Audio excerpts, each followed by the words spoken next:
gente assinou um contrato e uma licença inédita no mundo inteiro, Legal. exclusivo para o mercado brasileiro. Que é, Né? você pode falar? Será que eu falo? Né? Queria que você trouxesse 3 principais dicas que você daria para esse pequeno varejista para poder ter sucesso, ganhar dinheiro, melhorar o negócio dele. Primeiro problema é ter foco no cliente.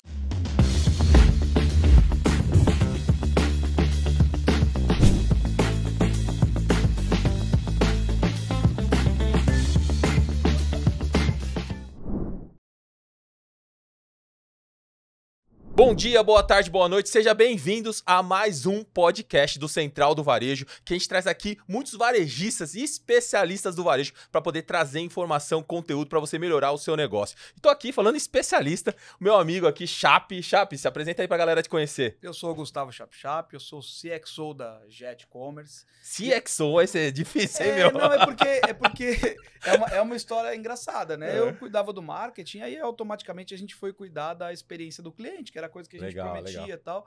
E aí, para conseguir alinhar toda essa jornada, aí falou, pô, mas você é o cara do marketing, vai falar com o cliente, precisa colocar uma coisa que case, porque toda hora tem que ficar explicando. Não mudou nada, né? A gente continua explicando. Mas hoje a gente tem um convidado especial, né, Zé? Já apresenta o convidado aí, Chape. É o Marcelo Kitsuda, nosso grande amigo aqui, né, CEO da Marchon, uma das grandes distribuidoras aí do mercado óptico do Brasil. Vem aqui contar um pouquinho desse mercado aí, para você que tá nesse segmento, super relevante você conhecer, tem dicas valiosas que o Marcelo vai compartilhar aqui com a gente. Segredos da Marchon, né, Marcelão? É isso aí. Zé, obrigado pelo convite, obrigado, Chape, é um prazer estar com vocês e com todo mundo que vai acompanhar a gente. É sempre uma alegria poder compartilhar, vamos falar um pouco do nosso mercado, né? Legal, bacana, bacana. Vai lá, Chape, qual que é a primeira pergunta que você quer fazer pro Marcelo aí sobre o negócio da Marchon? Não, acho que a gente fala sobre... Ele é um especialista em óculos, né? Eu gosto bastante de óculos, tenho vários óculos e tal, mas cada vez mais... Você é aquele também que combina o óculos com o look? Tipo assim, vou olhar aqui pra ver qual que... Tem isso, não tem, Marcelo? É que eu tem sou que combinar com o look. Então os óculos todos combinam com todos os looks. Você é mais básico, então. Tá. mas assim, acho que a gente tem um grande desafio hoje, né? De separação de mercado, as coisas...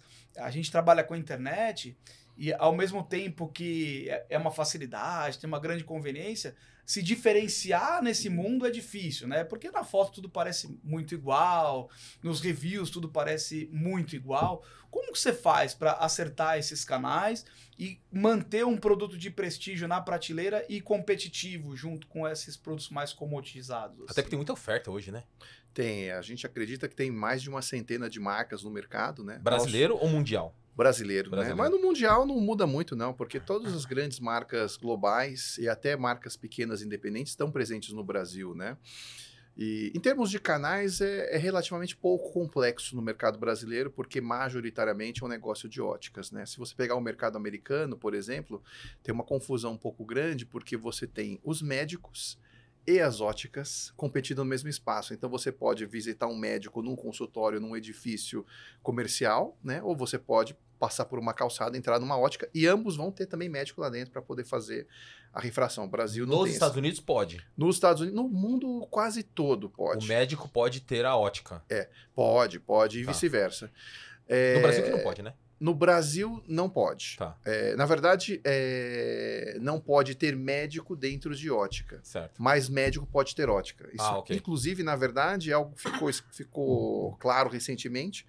E é uma das tendências para o nosso mercado, que a gente vai ver muitas companhias, né, muitas redes de varejo oferecendo modelos de ótica para atrair médicos e hospitais oftalmológicos entrando nesse mercado, que a gente vê a tendência mais recente.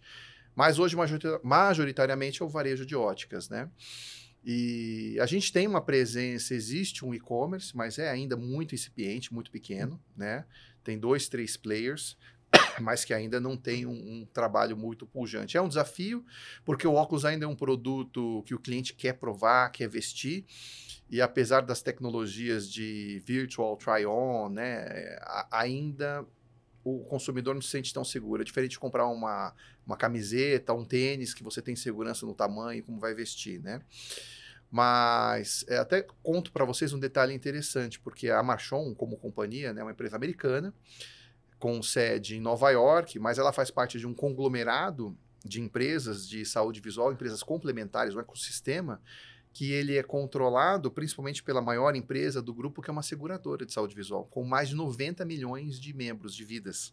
Né? Para você ter uma ideia, a maior seguradora brasileira não tem 20 milhões de vidas. Né? Então, é um seguro de saúde visual, parecido com o nosso seguro odontológico no Brasil. Né? E além da seguradora, então tem empresas de lentes, empresas de armações, que são a Marchon e mais outras 2 companhias. Temos um negócio... Quando você fala empresa, é indústrias mesmo. Na lente, na armação indústria, na lente é indústria também e laboratórios, que a gente chama. A gente tem uma empresa de tecnologia, software, de imobiliário. O que mais que tem lá? Enfim, tem... Todo um ecossistema voltado para esse mercado, tem, né? tem uma meia dúzia, ela tem outras coisas até que eu não me recordo. Nasceu como seguro, é isso? Nasceu como seguro. E aí o seguro foi puxando outras demandas Mas dentro eu do acho que ecossistema, é isso? É uma Isso, tendência de aproveitamento de base, né? Sim, sim, otimização, Porque né? hoje o Marcelo falou sobre e-commerce incipiente, a gente vê algumas experiências de e-commerce de ótica, que é justamente capturar a informação desse cliente e não depender que ele vá na ótica de novo, né? Minimamente ele serve como um canal de incentivo, né? Um retire na loja, garante alguma coisa assim, mas está todo mundo olhando para o mesmo mundo, né? Quer ter informação desse cliente para que esse cliente continue na vida útil dele sempre. Exato. LTV, né? Agora, mas mesmo assim, é um canal que cresce mais do que o físico, né? Que hoje deve ter entre 3% e 5%, mas que a gente acredita que deve continuar crescendo. E tudo que é pequeno é, no final, uma grande oportunidade. Você sabe né? que eu não posso contar o santo, mas eu posso contar o milagre, né? Uma vez uma grande ótica me procurou para fazer uma análise de um e-commerce. Ele falou, a gente não está entendendo por que não está vendendo. Por que não vende, por que não vende, por que não vende. E eu olhei assim muito superficialmente, porque era um favor, né? Era assim, dar uma olhada. Era um bate-papo. Aparentemente está tudo certo, a marca está refletida ali, as categorias estão muito parecidas do que tem na loja física, a ambientação, está tudo certo, né? Eu acho que vocês têm que fazer mais uma parte de campanha, de tentar trazer esse cliente que já foi na loja física para comprar alguma coisa, para fazer uma manutenção, fazer de fato uma intersecção entre canais. Falou, não, vamos fazer mas eu queria fazer uma compra. Eu queria criar uma persona e a gente fazer uma compra para entender de fato a jornada. E aí a gente criou uma persona junto. Então, vou comprar um óculos de tal formato, mais ou menos nesse range de valor, dessas marcas, de jeito nenhum daquela outra marca, para conseguir ter um entendimento de jornada, né? E aí tinha lá, provador virtual, que você falou. Provador virtual. Já reduziu pela metade. Muita coisa. Aí quando a gente foi fazendo os filtros, sobrou um óculos. E o provador era de fato muito bom, mas ele falava em português de Portugal. Então, quando ele ia passando as instruções, de primeira você não entendia, né? E aí tinha uma outra coisa. Em nenhum momento era um óculos de grau, em nenhum momento tinha nenhum tipo de informação sobre que horas ia fazer o envio da receita, né? Nunca. E você compra tal e chegava no e-mail. Essa informação. Ou seja, se eu não tivesse analisando a jornada, eu pararia no meio, né? Porque gera uma insegurança. E aí passou uns 3 dias, alguém me chamou no WhatsApp da ótica. E eu falei, nossa, acho que vai falar sobre a receita, alguma coisa. Não era isso. O óculos, por uma deficiência tecnológica, ele vinha com uma lente. Eu escolhi uma lente sobressalente, uma lente melhor. E a pergunta da pessoa no WhatsApp era qual lente eu escolhi. Obviamente que era a lente melhor. A outra eu não conseguia tirar, porque ele já vinha junto com o óculos. Custava 1 centavo e vinha junto com o óculos. E aí eu acho que vem muito numa caminhada de não ter um entendimento, principalmente em mercados como esse que são difíceis de vender, não ter um entendimento de... Eu não vou conseguir refletir o físico nunca, né? Mas como eu faço para melhorar? Porque tem gente disposta a comprar, ou tem gente que não consegue comprar fisicamente, ou tem gente que já conhece mais ou menos a armação. Mas acho que tem muito esse lance que o Marcelo falou da questão da forma da jornada, de como o consumidor adquire esse produto, né? Sim. De querer colocar, vestir, etc. Eu acho que um exemplo que a gente viu lá nas NRFs que a gente vai é aquele Warby Parker lá, que eles conseguiram revolucionar essa questão do e-commerce, né? Da questão de mandar lá uma variedade pro cliente, depois o cliente devolve. Não sei se essa dinâmica funcionaria muito no Brasil, né? Aí teria que pensar nisso, porque tem tem uma questão mais de segurança. Eu tal. acho que vai muito no que você falou, que o Marcelo falou. A gente precisa pensar nisso, né? Talvez não seja uma urgência, mas é algo que a gente precisa... Quem conseguir resolver isso e sair na frente vai ocupar espaço no mercado. Sim. Zé, você falou uma frase que eu repito muito para os meus clientes, né? Então, assim, é uma grande oportunidade no momento. Acho que você falou, Chape, é exatamente o problema. Primeiro problema é ter foco no cliente. Foco no cliente de verdade, né? Sim. Porque a gente bota coisa para funcionar e tem foco em vender, né? E aí, Ou foco na tecnologia, né? Mas ninguém parou para realmente experimentar a jornada como se fosse um consumidor, né? E aí a gente tem que refletir no seguinte: 80% da venda é o óculos de grau. Sim. Né? Então, a preocupação fundamental e primária do consumidor que está comprando óculos de grau é resolver o primeiro problema que ele tem. E muitas vezes o consumidor acha que é o único que ele tem, que é resolver a questão da acuidade visual, né? É a lente. Só que o que é o óculos? Né? O óculos ele é a solução para dois problemas. O primeiro, para ser a estrutura que vai segurar a lente em posição, mas aí você cria um segundo problema. Você vai botar alguma coisa na sua cara e isso é algo muito representativo da sua imagem, né? Para você ter uma ideia, né, para a gente colocar de forma mais inteligível, 60%, 80% do tempo que você está conversando com alguém, está olhando para o rosto da pessoa. Sim. Né? A não ser que você seja uma pessoa meio esquisita, né? Mas você está olhando para o rosto da pessoa, estou olhando para vocês agora e vocês estão olhando para mim, né? 60% desse tempo está olhando para os olhos da pessoa, né? Até por uma questão de respeito, né? Exato. O meu ponto, portanto, qual é a peça mais importante que você vai vestir? É o óculos. Né? O óculos. Então... É a primeira que você vai colocar e a passa última que você vai credibilidade, tem uma imagem, né? Por trás, né? Eu falo assim, não, eu vou colocar o óculos para combinar com o look. Às vezes é o contrário, você tem que escolher o óculos primeiro e depois decidir o que você vai Não, e tem um outro como ponto você vai vestir. Que eu vi uma estratégia funcionou muito, que assim, por exemplo, você usa óculos, eu também uso óculos. Uhum. Quem tem um, não tem nenhum. Exato, né? também tem isso. Então, por exemplo, a hora que a gente vai comprar, agora tem esse negócio das lentes, né? Você vai comprar uma lente, você ganha outra, e aí a armação, não sei o que, todo mundo vai fazendo essa conversa. Mas é o que o Marcelo falou, né? A partir do momento que você... Eu tô com 2 óculos aqui hoje. Né? Uhum. Eu falei, se esse aqui não funcionar, tem outro. Se quebrar, tem outro. Eu viajo com 2 óculos. Todo mundo tem 2 óculos. Uhum. Então já tem uma vantagem aí, que é o cliente comprar mais de um. E é exatamente isso. Eu acho que falta a gente entender de fato, se colocar no lugar de fato, né? Não olhar pra gente, né? Quem que é esse usuário de óculos, né? O Zé é negligente, né? O Zé é o Mr. Magoo. Ele vai sem óculos mesmo, né? Eu tenho quando tá cansado, eu coloco. Mas meu médico falou, só quando tiver cansado a vez você usa, então tá bom. Por enquanto. Meu médico, né? Então, por exemplo, como é que funciona a experiência no varejo físico, né? Normalmente, se 80% da venda é óculos de grau, você tem um consumidor que seja passou... de sol ou não. Não. Quando você olha numa ótica, 80% da venda é óculos de grau. Tá, mas eles né? têm óculos de sol com grau, né? Existe também. Mas ele conta nessa estatística ou não? Não. Não. Tá. Não. Aí você vai contar ele como óculos de sol e aí você conta a lente separadamente. Tá. Mas o ponto como é que funciona no varejo físico normalmente? Você tem um consumidor que está com uma receita na mão e ele entra na ótica com a receita na mão, porque ele veio resolver esse problema.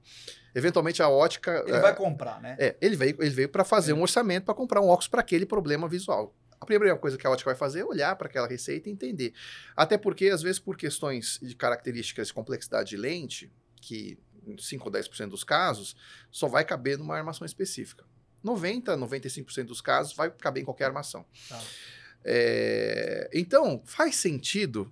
Olha a angústia que você relatou na sua experiência. Sim. Você passou a experiência inteira esperando para saber quando é que o cara ia se preocupar com a sua receita, né? Sim. Então, se a gente olhar para o seu relato, o que eu deveria pensar? Essa experiência tinha que começar com... Me fala qual que é o teu grau, me mostra a tua receita. Exatamente. Nos Estados Unidos, a gente tem um e-commerce que é para atender exclusivamente o nosso segurado lá, da seguradora, né? Então, 98% da nossa venda é para o segurado, né? E nesse e-commerce a gente atende 54%, 55% de toda a compra online da seguradora. Então é um negócio gigantesco Mas de é uma quase jornada 170 milhões. unificada, né? Aí ela funciona melhor. Mas como é que ela começa? Lá, Com a a primeira prescrição. coisa que eu Exato, quero é sim. ver a prescrição. Certo. exato. Mas deixa eu fazer uma pergunta. Até que ponto que é um lance mais médico, de você olhar essa questão da parte da acuidade visual, do grau, etc. Ou é uma questão de estilo, design e de moda?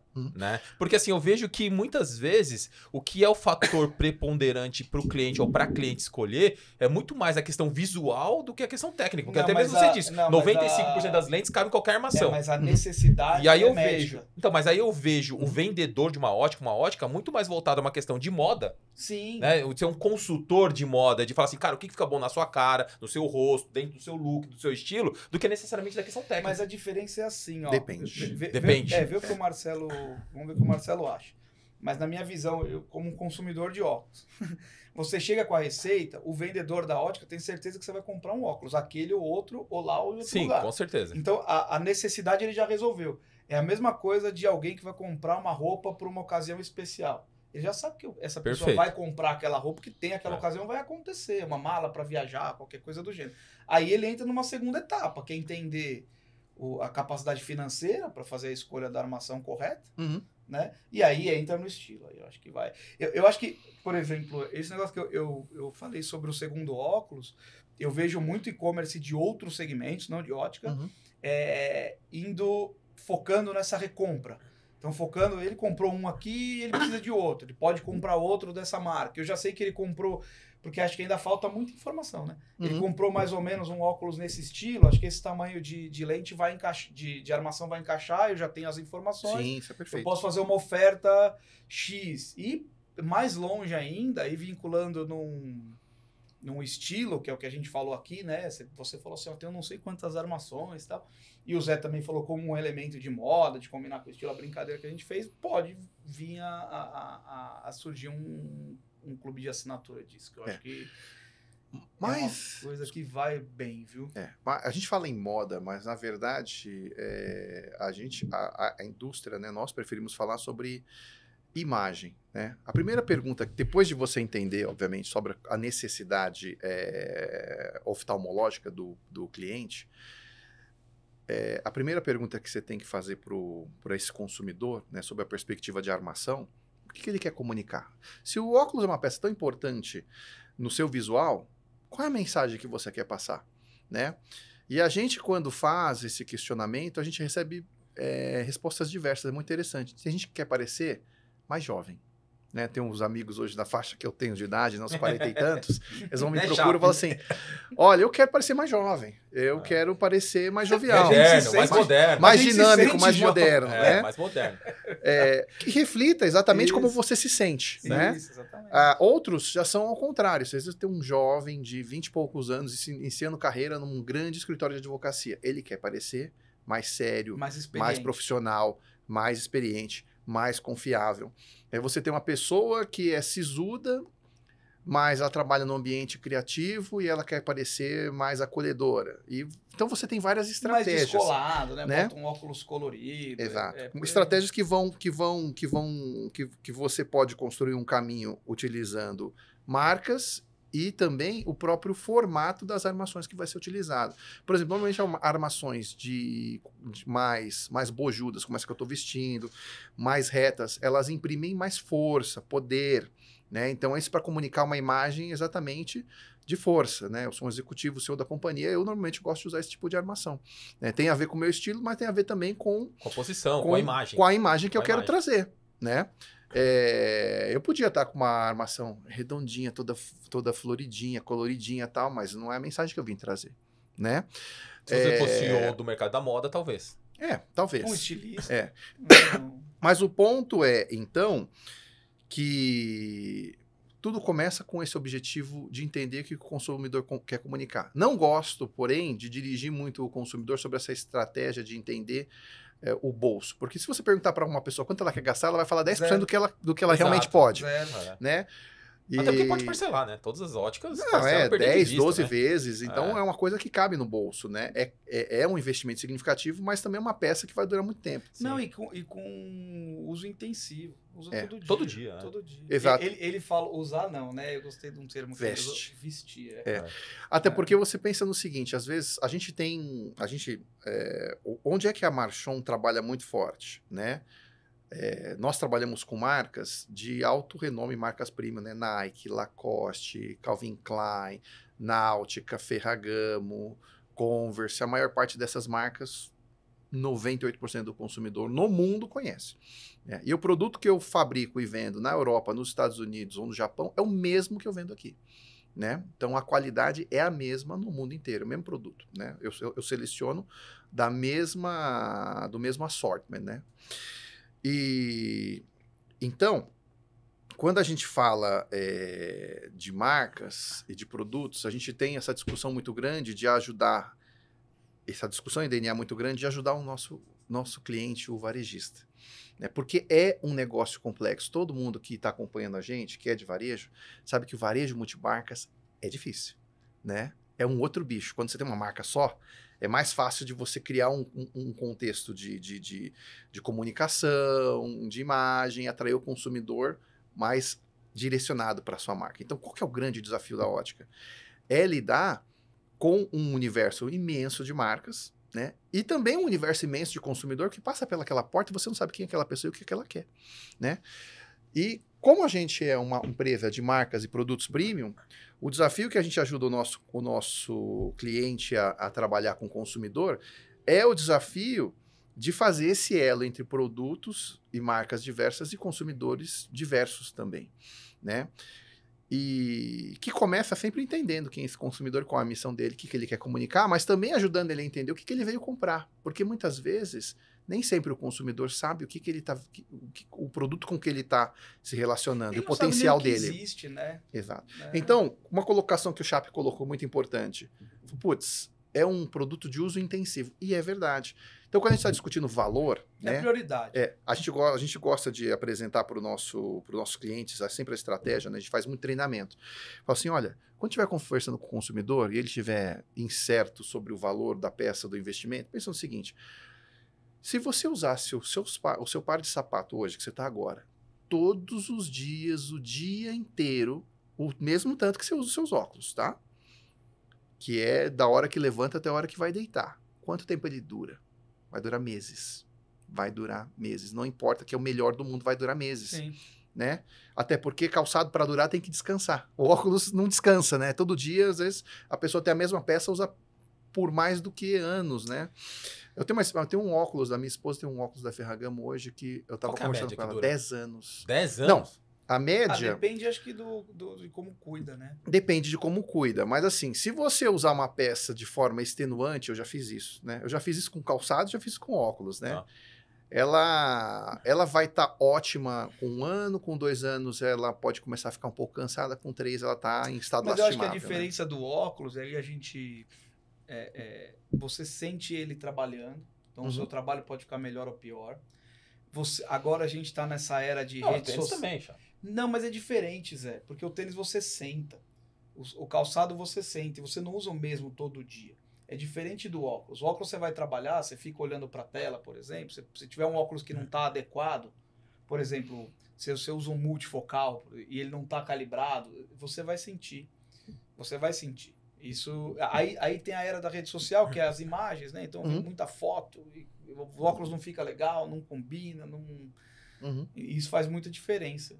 Posso propor aqui a gente mudar um pouco da pauta? E eu queria entrar no assunto canais. Né? Tá. Tem alguns players do mercado, grandes indústrias, que têm avançado um pouco nesse sentido de ter seu próprio canal, assim, né? Desde a fabricação até o varejo em si. Sim. Eu vejo que a Marchon está um pouco distante dessa estratégia, ou não sei se até for a estratégia futura, compartilha aqui com a gente para ter um corte aqui. Mas, enfim, é um pouco diferente. Como é que você enxerga isso e qual que é a estratégia de vocês diante a esse posicionamento do mercado?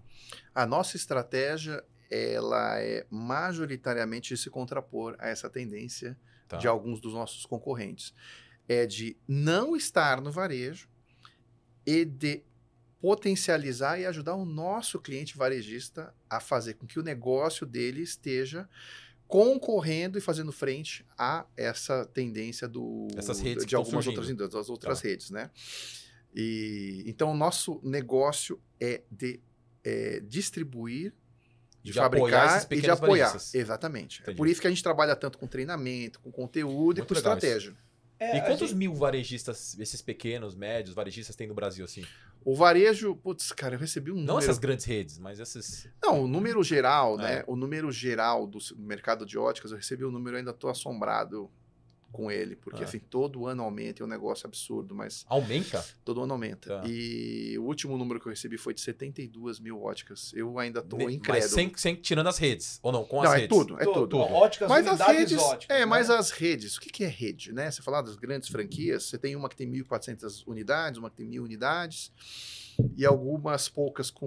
Não representa 10%. Umas centenas. Não representa 10%. Entendi. Né? E aí, quando você desce um pouco a régua, você vai ter uma galera com 10, 20, 30, 40, que ainda não é maioria. A média é que você tem aproximadamente 3 unidades por empresário. Ou seja, tem muita gente que tem uma só, né? Tem uns poucos que tem 5, 10 e menos ainda são redes com tamanho significativo para falar em centenas de lojas ou milhares, acho que só conheço 2. A gente acabou de fazer um projeto para um cliente que é parecido com isso, para atender esses micro... pequenos varejistas. Porque qual que era a demanda dele? Eu não consigo chegar em todos com representação. Eu, quando chego em todos, não tenho braço para conseguir atingir, principalmente a gente olha, o Brasil é muito grande, né? É imenso. É um continente. E é engraçado, a gente está fazendo um roadshow viajando e vê, né? Não sei, deve ter um grupo de óticas bem relevante num lugar que você nem imagina.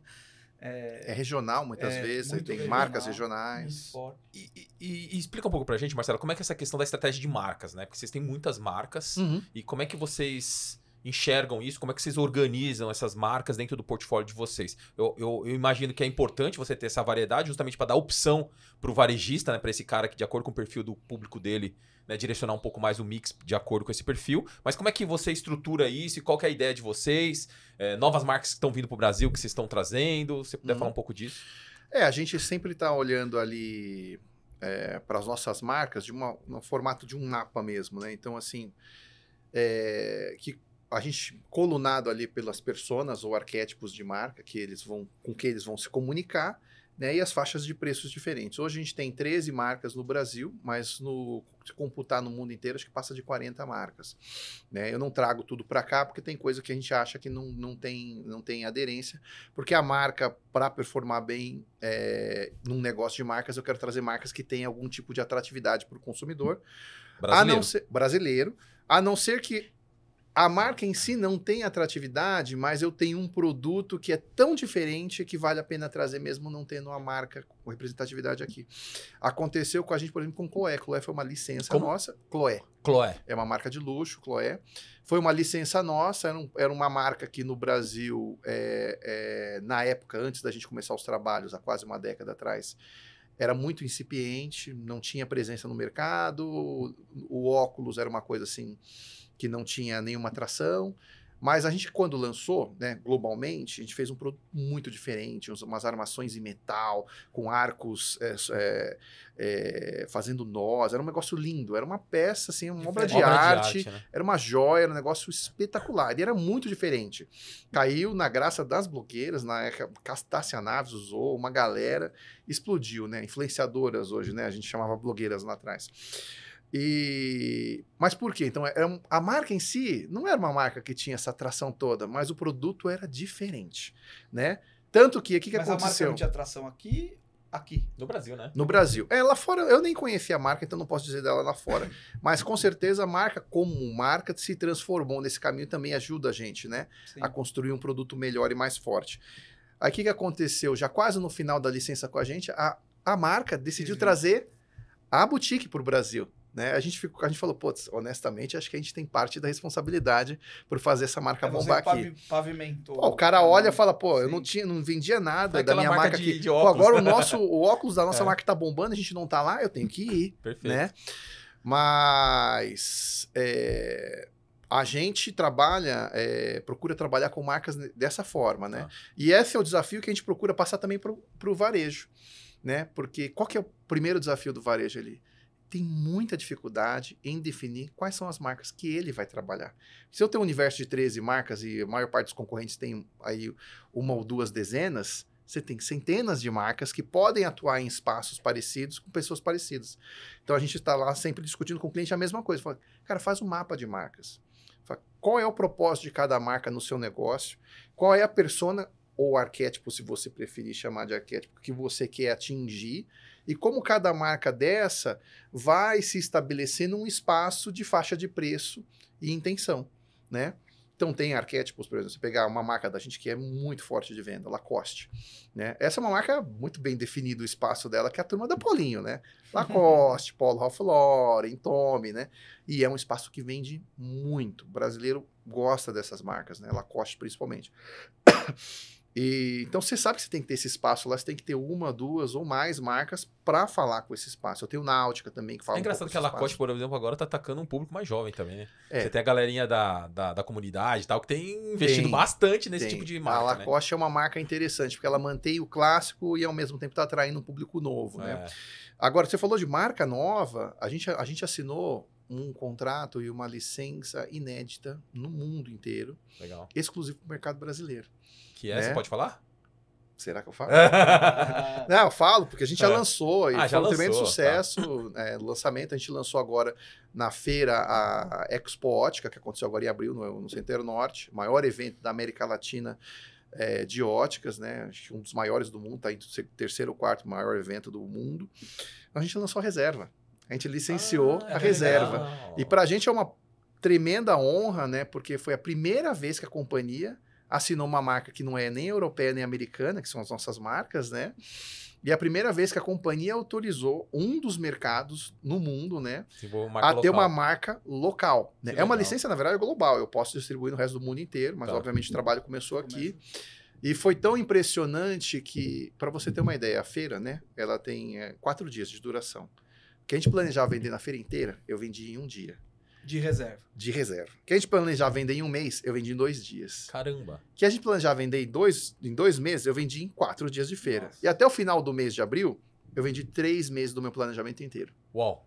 Vendi muito mais do que a gente... Então, a ponto que assim, ela já tá ali ombro a ombro com a número 1, já de saída. Negócio impressionante a força que teve. Como tem demanda. Né? E aí, os próprios lojistas da reserva têm comprado ou não tem nada a ver com esse canal? Ainda não, porque esse canal ainda está trabalhando com produto que ele tem sei lá, ótica tradicional. Né? Que mas vai entrar nesse canal. Vai fazer parte também, né? Principalmente mais o óculos de sol, excepcionalmente, né? Perfeito. Mas, assim, a gente ficou impressionado. E, inclusive, até os percentuais, porque foi uma coisa ali, acho que perto de 65, 35, 60, 40 de óculos de sol e grau. Lembra que eu falei que é 80, 20? Sim. Então, já mostrou uma outra tração diferente. O resultado da gente na feira, por consequência, foi que a gente cresceu, comparado com a mesma feira no ano anterior. Chuta quanto?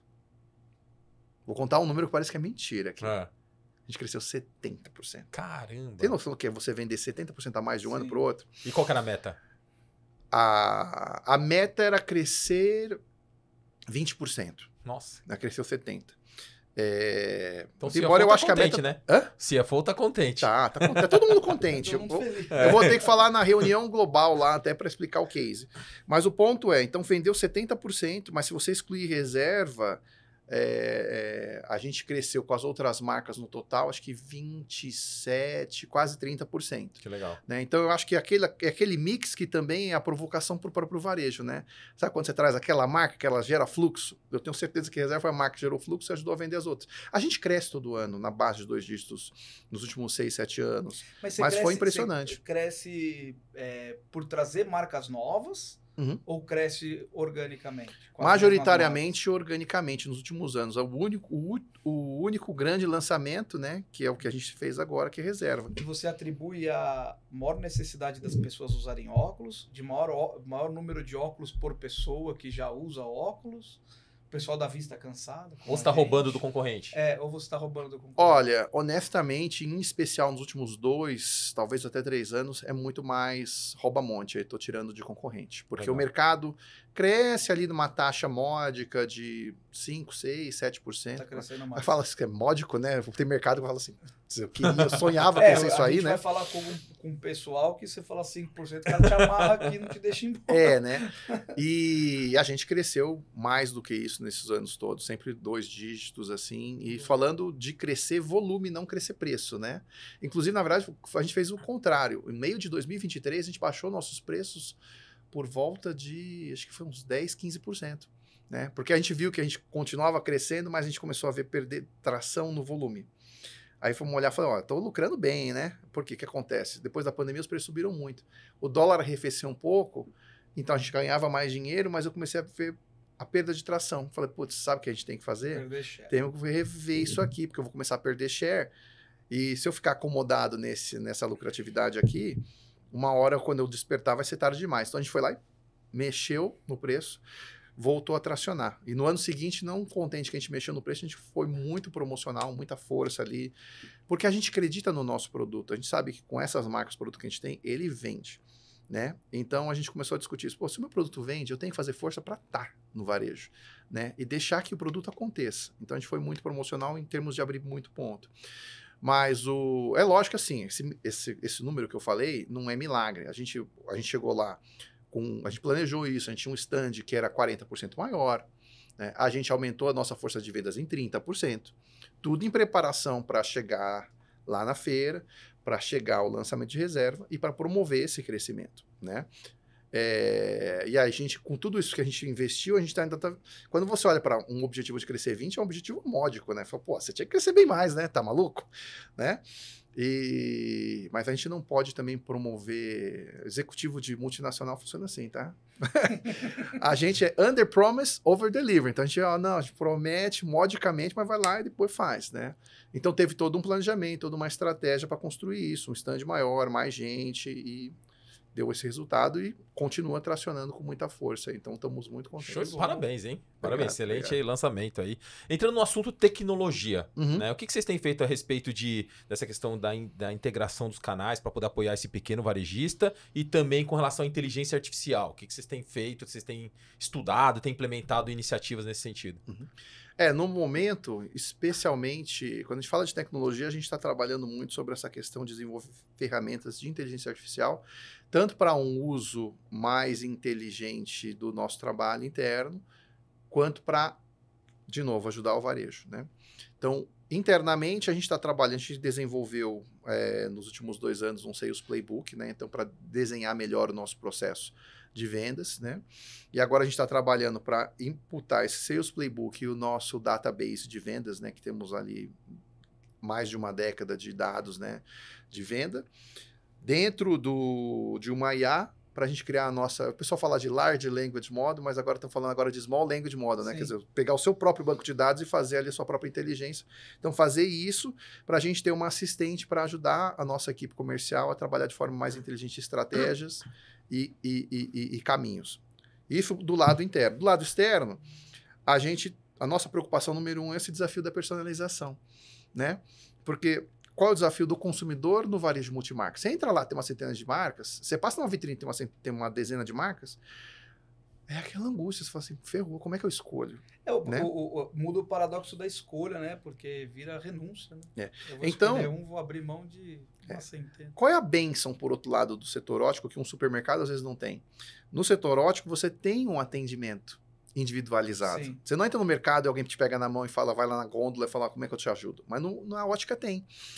Então, o desafio, portanto, desse consultor de vendas é entender a necessidade desse consumidor, especialmente não só do ponto de vista de saúde, mas estético, né?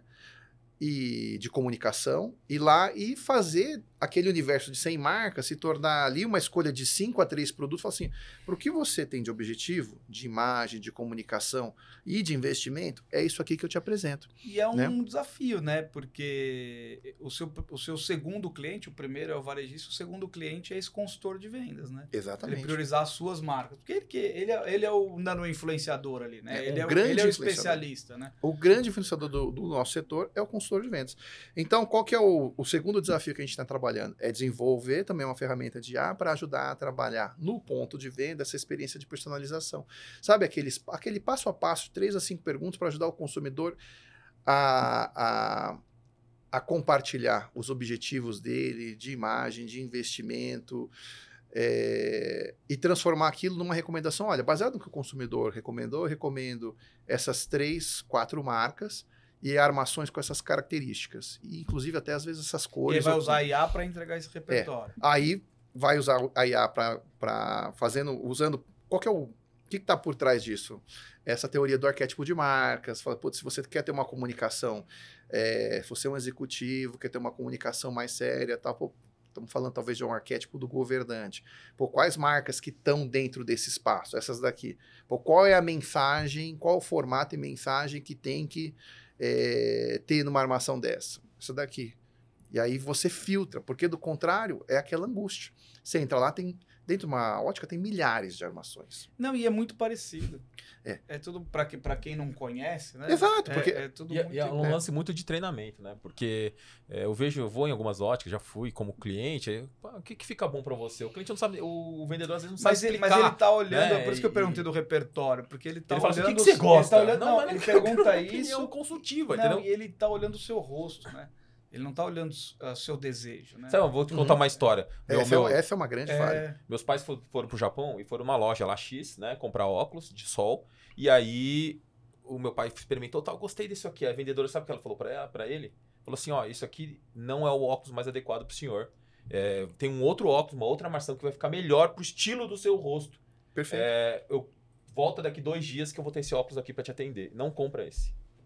Olha que nível de consultoria que a vendedora lá no Japão deu para ele. Não, mas, por exemplo, o Japão Marcelo é um ótimo falou mercado. sobre os arquétipos, eu acho que é muito nessa linha, né? Não tem essa construção, né? Para que você vai usar o óculos, onde você vai aparecer com esse óculos, o que você quer passar, transmitir com esse óculos. É muito vinculado à imagem. Marcelo, bom. estamos chegando ao final do nosso podcast. Puta, bate-papo super legal. Tem algumas... Tinha assunto ainda, né? Não, tem assunto Tem ainda. muito assunto. Eu vou fazer algumas perguntas para você de forma prática, assim, que eu queria que você trouxesse alguma informação tangível para aquele varejista do mercado de ótica, né? Queria que você trouxesse 3 principais dicas que você daria para esse pequeno varejista para poder ter sucesso, ganhar dinheiro, melhorar o negócio dele. Bom, 3 principais dicas eu falaria que são importantes. Tem um mapa de marcas, tem uma estratégia para saber quem você tem que ter e quem você não tem que ter, né? Gestão de estoque e fluxo de caixa na veia, porque é onde muita gente se atrapalha, né? E tem um método de vendas.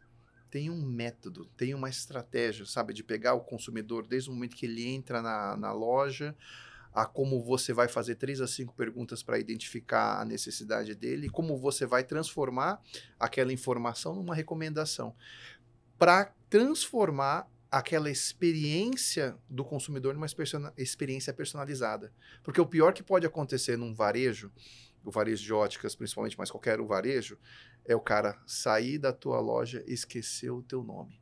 Ele não lembra onde ele comprou. Onde é que você comprou esse óculos? Não lembro. Cara, você não fez um bom trabalho. Além desses 3 pontos que você citou, né, vocês têm milhares de clientes na base. Né? Sim. O que você percebe algo diferente que os que tem melhor performance versus os que tem pior performance? Eles fazem de diferente e por isso eles estão numa posição diferenciada em termos de resultado? Além desses 3 pontos. Os que têm melhor performance são definitivamente os que têm melhor gestão. Né, os que têm estratégia e os que têm pulso do negócio, os que dirigem o negócio. Porque acontece que a gente percebe 2 tipos de varejista.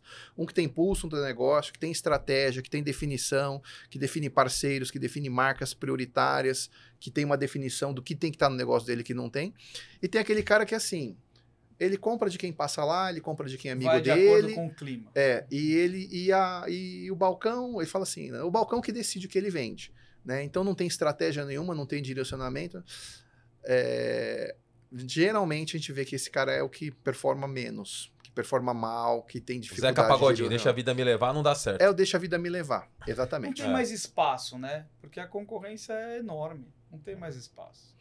É o que o Marcelo falou, né? A gente dificilmente lembra da última coisa que a gente comprou, mas a gente lembra da última experiência, né? Então, O que eu acho que no varejo de ótica, assim, eu não conheço, tá? Mas me corrija. Mas que funciona é exatamente passar essa boa experiência, porque não vai parar naquele óculos, né? Não, exatamente. Ele não vai parar. Aí você não precisa ficar conquistando clientes novos. Daqui um a cliente ano, de 2 uma anos, vida. ele vai comprar de novo, vai indicar. Mas você vê, a gente falou lá Tem no uma começo... hereditariedade também. A gente falou lá no começo de estratégias de comunicação com o cliente, ele comprou, vou falar com ele de novo e tal. A gente conversa com algumas óticas, fala assim, como é que você faz, né, CRM, como é que você comunica com o cliente e tal? Ah, eu mando mensagem no Natal, no Ano Novo, no aniversário e tal. Mas qual é o foco que você tem em marca quando você fala com o cliente? O cara fala, foco que você tem em marca? Você está falando com o cliente que comprou de você, né? Então você sabe... Você tem um sinal melhor do que quando ele entrou na sua loja, do que ele gosta, o que ele compra, o que ele está disposto a pagar. Se você tem a promoção de uma marca que não tem nada a ver com o que ele comprou, para que você vai mandar para ele? Né? Então o cara comprou Lacoste, o cara comprou Nike, o cara comprou Calvin Klein. No dia que você decide fazer uma promoção de óculos de sol Calvin Klein, porque o cara comprou uma armação, não vai ser muito mais assertivo você falar para ele, olha, a propósito, você comprou um óculos Calvin Klein, promoção de óculos de sol da Calvin Klein, só para você que comprou o óculos de grau Calvin Klein, porque eu sei que você gosta. Ou alguma marca que dentro desse eixo, você sabe que está num espaço parecido. Não vai mandar comunicação pro cara. O cara comprou o Calvin Klein, você vai mandar, sei lá, Dolce Gabbana, alguma aberração. Pelo amor de Deus, nada a ver. Tem um pecado que os gestores de CRM cometem, que é mandar pro shopper alguma coisa que tem a ver com o consumidor e vice-versa. Também. Você anda recebendo comunicação de sapato, batom, não, essas coisas? Você tá revoltado com isso, Chave? Não, eu recebo de todo. Eu por força da profissão também, eu recebo tudo de tudo, né? E aí você vai olhando que, assim, hoje a gente tem muito número, então tem a parte legal, né? E tem a parte ruim, porque também o pessoal só olha número, né? Eu sempre indico para os clientes, falo, cara, pega o telefone, liga para meia dúzia aí, para a gente entender esse número numa profundidade. Sente o pulso, né? Porque todo mundo quer deduzir, né? Então, por exemplo, a gente ainda tem no caso das marcas, que tem diferença de preço, tem uma ascendência econômica, tem um declínio econômico, de repente ele não está podendo aquela marca, mas está podendo o outro. E tem o aspiracional, né? Porque tem o contrário também. Às vezes o que a gente vê muito é o contrário. É subestimar o consumidor pelo seu bolso. O consumidor entrou, ele está vestindo de forma humilde, simples, e você assume que aquele cara não tem dinheiro para comprar nem o que você tem, ou vai comprar o mais barato. E não é assim, né? Porque até quando você decide quanto você desembolsa, é uma questão de comportamento. Eu lembro que eu estava lá no MBA de varejo, lá na FIA, foi onde eu conheci a Renata, que você conhece também, da Sumirê. E eu lembro que um professor falou um negócio, não sei se até se foi o Zanco, ou se foi algum outro professor lá. Se foi um grande insight, foi o Zanco. Puxa saco do Zanco, hein? É parceiro, a gente tá junto. Parceiro, tá certo. Tem que fortalecer os parceiros. Parceiro é parceiro, né? Exatamente. E aí eu lembro que falava assim, olha, 20% do consumidor compra o que é mais barato, não interessa o que você ofereça. Né? O que você explica, esse óculos é de açúcar, tá chovendo, o senhor não sai na rua com isso, pelo amor de Deus, vai é o mais barato que eu tenho. Não quer saber, né? 20% é o contrário. Ele compra o que você tem de mais caro. E você pode falar, tem um outro aqui que é mais baratinho, mas é bom também. Não, eu gostei desse. Né? Todo mundo conhece alguém, amigo ou na família, que tem os dois comportamentos. Mas o que eu acho mais mágico é aquele 60% no meio, que é a galera que compra custo-benefício. E quando se fala em custo-benefício, o pessoal pensa que é barato, né?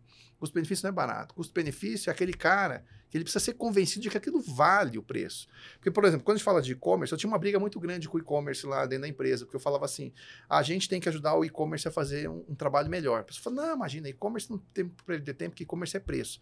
Eu falei, não é preço. Não é. Sabe por que você acha que e-commerce é preço? Porque quando não tem nenhum outro critério para você tomar decisão, o único critério claro, transparente e objetivo é preço. Então você vai escolher por preço. Mas o e-commerce ele tem que funcionar como o varejo físico bem feito, ou seja, consultivo.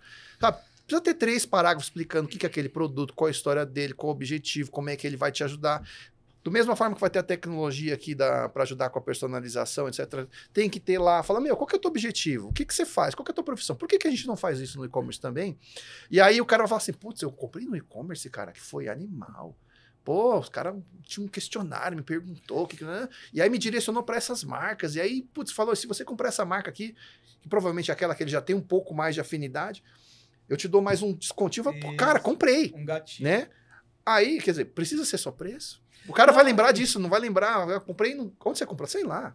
E vai indicar para outros, porque a gente está no momento da aprovação, né? Uhum. Então, assim, na verdade, assim, o que poucos varejistas veem é que as pessoas não precisam ser só convencidas. Você precisa armar um jeito dele convencer os outros de que ele fez uma boa escolha. Ele precisa sair de lá e falar assim... Exato. Principalmente a esposa, né, Chape?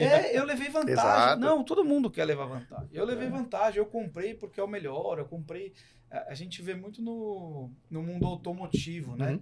Não, eu comprei esse carro, mas tem não sei quantos airbags. Cara, o cara vira vendedor. Você pretende usar? Não, mas tem não sei quantos, eu me sinto bem, né? Então aí você vai contando para os outros, né? É isso aí, com certeza. Muito bom, Marcelo. Show de bola aí, papo bom. bem bacana, dicas valiosas, pessoal. Tem alguma mensagem final aí para esse seu varejista, ou futuro cliente? Aliás, se a pessoa quiser ter todo esse apoio de suporte na gestão, etc., que você falou, que vocês fazem muito treinamento, etc., como é que faz? Né, para poder ter acesso também a tudo isso? Bom, para ter acesso à nossa companhia, Marchon, né, procurar um dos nossos representantes na região ou falar diretamente com a gente no nosso site, também pelo Instagram, Marchon Brasil. E além disso, né, mensagem final para o nosso mercado, para o nosso varejo vamos trabalhar juntos, né? Uma forma de estruturar o negócio, conta com a gente está aqui para ajudar vocês. É isso aí. Bom, obrigado. Obrigado. É isso aí, Chape. Isso aí, muito bom. Então tá bom, fechando com chave de ouro aí. Obrigado então, até o próximo episódio. Muita coisa bacana vem por aí. Não esquece de seguir aqui, se inscreve no canal. Tem coisa bacana te esperando pra você melhorar o seu negócio e você alavancar e chegar no próximo nível, valeu? Beleza? Valeu, Marcelo. Obrigado, hein? Obrigado mesmo. Valeu, Chape. Valeu, Zé. Valeu.